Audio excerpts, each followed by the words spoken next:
मंजिलें मुझे छोड़ गईं, रास्तों ने संभाल लिया। जा जिंदगी तेरी जरूरत नहीं।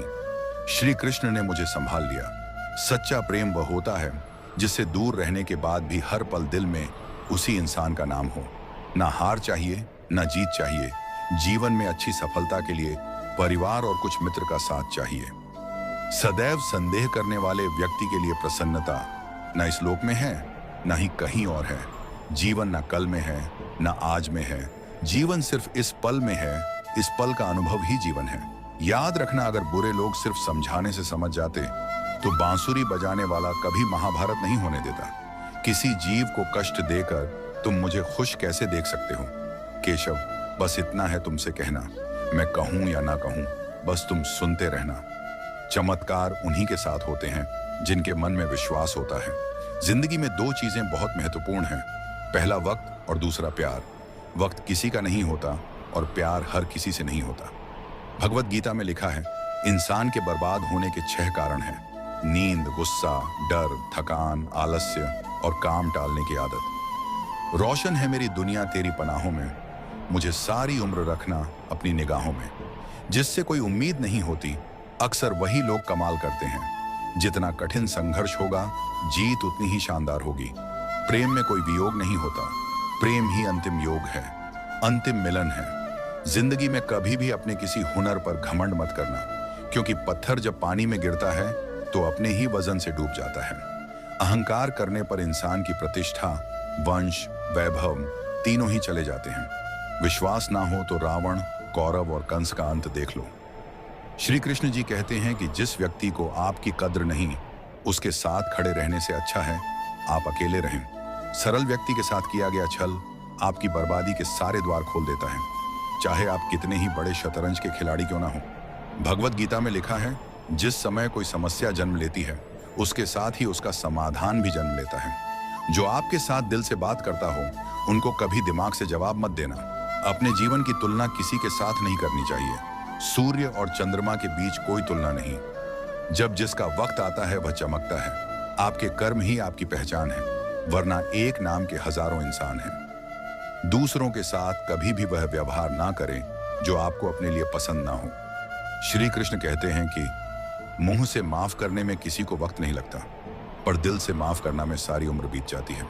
मुझे रिश्तों की लंबी कतारों से क्या मतलब, कोई दिल से हो। मेरा तो एक कृष्ण ही काफी है। इंसान का पतन उस समय शुरू हो जाता है जब वह अपनों को गिराने की सलाह गैरों से लेना शुरू कर देता है। श्री कृष्ण कहते हैं कि दुनिया के सारे खेल खेल लेना, पर भूल कर किसी की भावनाओं के साथ मत खेलना, क्योंकि यह वह गुनाह है जो मैं कभी माफ नहीं करूंगा। इच्छाओं का त्याग करना ही खुशी का सबसे बड़ा कारण है। इतिहास कहता है कि कल सुख था, विज्ञान कहता है कि कल सुख होगा, लेकिन धर्म कहता है कि अगर मान सच्चा और दिल अच्छा है तो हर रोज सुख होगा। उदास ना होना, कुंठित ना होना अथवा मन को टूटने ना देना ही सुख और समृद्धि का आधार है। यदि आप सही हैं तो आपको गुस्सा होने की कोई जरूरत नहीं, और यदि आप गलत हैं तो आपको गुस्सा होने का कोई हक नहीं। बलवान पुरुष क्रोधित नहीं होते। अभिमानी व्यक्ति, चाहे वह आपका गुरु, पिता व उम्र अथवा ज्ञान में बड़ा भी हो, उसे सही दिशा दिखाना अति आवश्यक होता है। आग का आग पर कोई असर नहीं होता है। उत्साहहीनम, निर्बल और दुख में डूबा हुआ व्यक्ति कोई अच्छा कार्य नहीं कर सकता। अतः यदि जीवित रहेंगे तो सुख और आनंद की प्राप्ति कभी ना कभी अवश्य होगी। वह धीरे धीरे दुख की गहराई में डूब जाता है। किसी भी व्यक्ति की वास्तविक स्थिति का ज्ञान उसके चरित्र और आचरण से हो जाता है। चाहे चंद्रमा की सुंदरता चली जाए, हिमालय हिम रहित हो जाए और सागर जल रहित हो जाए, तो भी मैं अपने पिता को दिया हुआ वचन नहीं तोड़ूंगा। अहंकार में तीनों गए, धन, वैभव और वंश। यकीन ना आए तो देख लो, रावण, कौरव और कंस। क्रोध हमारा शत्रु है और हमारे जीवन का अंत करने में समर्थ है। क्रोध हमारा ऐसा शत्रु है जिसका चेहरा हमारे मित्र जैसा लगता है। क्रोध एक तलवार की तेज धार की भांति है। क्रोध हमारा सब कुछ नष्ट कर सकता है। चरित्रहीन व्यक्ति की मित्रता उस पानी की बूंद की भांति होती है जो कमल फूल की पत्ती पर होते हुए भी उससे चिपक नहीं सकती। अपने जीवन का अंत कर देने में कोई अच्छाई नहीं होती। सुख और आनंद का रास्ता जीवन से ही निकलता है। जो दूसरों को कष्ट और दुख देता है और उन पर अत्याचार करता है, ऐसे दुष्ट राक्षस को लोग एक ना एक दिन उसी प्रकार मार देते हैं, जैसे कि भी एक जहरीले सांप को मार डालते हैं। बिना पानी के बादलों के गरजने से बरसात नहीं होती। सच्चे वीर और बलवान फालतू में नहीं दहाड़ते, वे युद्ध में अपना शौर्य दिखाते हैं। केवल डरपोक और कमजोर ही चीजों को भाग्य पर छोड़ते हैं, लेकिन मजबूत और खुद पर भरोसा करने वाले होते हैं, वे कभी भी नियति और भाग्य पर निर्भर नहीं रहते। पिता, गुरु और श्रेष्ठ भ्राता जो धर्म पालन का ध्यान देते हैं, वे सभी पिता समान होते हैं। उदासी अत्यंत बुरी चीज होती है। हमें कभी भी अपने मस्तिष्क का नियंत्रण उदासी के हाथ में नहीं देना चाहिए। उदासी एक व्यक्ति को उसी प्रकार मार डालती है जैसे कि एक क्रोधित सांप किसी बच्चे को। पवित्रता स्त्री के आंसू धरती पर बेकार नहीं गिरते, वे उनका विनाश करते हैं, जिनके कारण वश वे आंखों से बाहर निकले। ज्यादातर लोग पंछी की तरह पिंजरे में रहते हैं।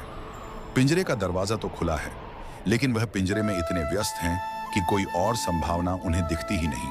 आप वास्तव में जागरूक हो सकते हैं और जीवन के हर हिस्से का आनंद ले सकते हैं यदि आप लगातार जानते हैं कि आप नश्वर हैं। आप जहां भी हैं, आपके जो भी सामने आते हैं, हर स्थिति से सर्वश्रेष्ठ बने रहें। जीवन के अनुभव को व्यर्थ न जाने दें। जीवन कोई विफलता नहीं जानता है। असफलता केवल उन लोगों के लिए निकलती है जो हमेशा दूसरों के साथ खुद की तुलना करते हैं। अगर आपको दुनिया की चिंता है, तो सबसे पहले आप अपने आप को एक खुश इंसान में रूपांतरित करें। अगर आपके अंदर पूरी स्पष्टता है, तो साहस की जरूरत नहीं होती, क्योंकि स्पष्टता ही आपको पार ले जाएगी। जैसे फूल के लिए सुगंध होती है, वैसे ही इंसान के लिए प्रेम होता है। अतीत और भविष्य का अस्तित्व सिर्फ आपकी याददाश्त और कल्पना में है। जो अब इस पल में है, यही एकमात्र चीज है जिसका आप अनुभव करते हैं। सांसारिक चीजों से निपटने के लिए आपका तार्किक दिमाग काफी है, पर अगर आप उस आया में प्रवेश करना चाहते हैं जो आध्यात्मिक या मिस्टिकल है, तो यह किसी काम का नहीं है।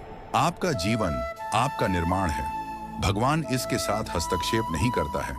कुंठा, निराशा और अवसाद का मतलब है कि आप अपने खिलाफ काम कर रहे हैं। जो कुछ भी आप करते हैं, आप आनंद लेते हैं। जो भी आप अनिच्छा से करते हैं, आप पीड़ित होते हैं। कोई आपको कुछ अप्रिय बोलता है क्योंकि उनके अंदर कुछ अप्रिय हो रहा है। उनको आपके प्रेम व करुणा की जरूरत है, या फिर उनको आपसे थोड़ी दूरी चाहिए। खुद को इस अप्रियता के चक्कर में मत फंसने दीजिए।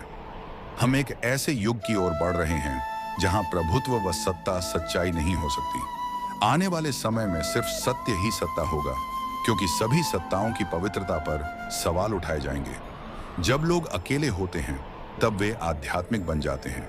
जब वे समूह में होते हैं, तब धार्मिक बन जाते हैं। आत्मज्ञान का मतलब यह एहसास होना है कि आप अब तक कितने बड़े मूर्ख थे। हर चीज यही ठीक आपके भीतर थी और आपको इसकी खबर तक नहीं थी। शक करना बुद्धिमानी नहीं है। असल में बुद्धि का स्तर जितना कम होता है, लोग उतना ही ज्यादा शक्की होते हैं। शंका होना अच्छा है। इसका मतलब है कि आप सच्चाई की खोज रहे हैं। शक करना बीमारी है। विवाह अच्छी तालमेल, साथ रहने या खुशी निचौधने के बारे में नहीं है।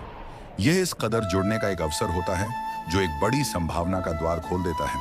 आपका शरीर बस मिट्टी का एक ढेर है। इसे शालीनता पूर्वक लेकर चले, और जब इसे वापस करने का समय आए, तो इसे शालीनता पूर्वक वापस कर दें। दुनिया में ज्यादातर लोग असल में व्यस्त नहीं हैं, वह बस चिंता में खोए रहते हैं, और यही चीज थकाने वाली होती है।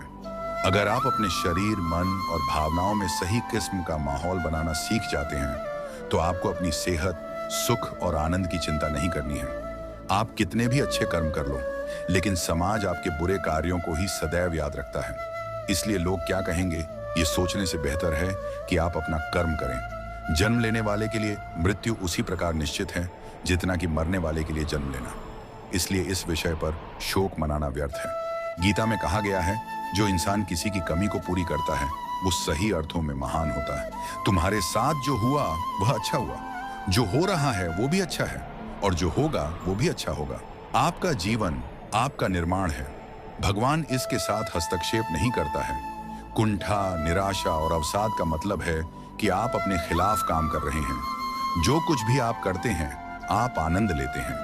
जो भी आप अनिच्छा से करते हैं, आप पीड़ित होते हैं।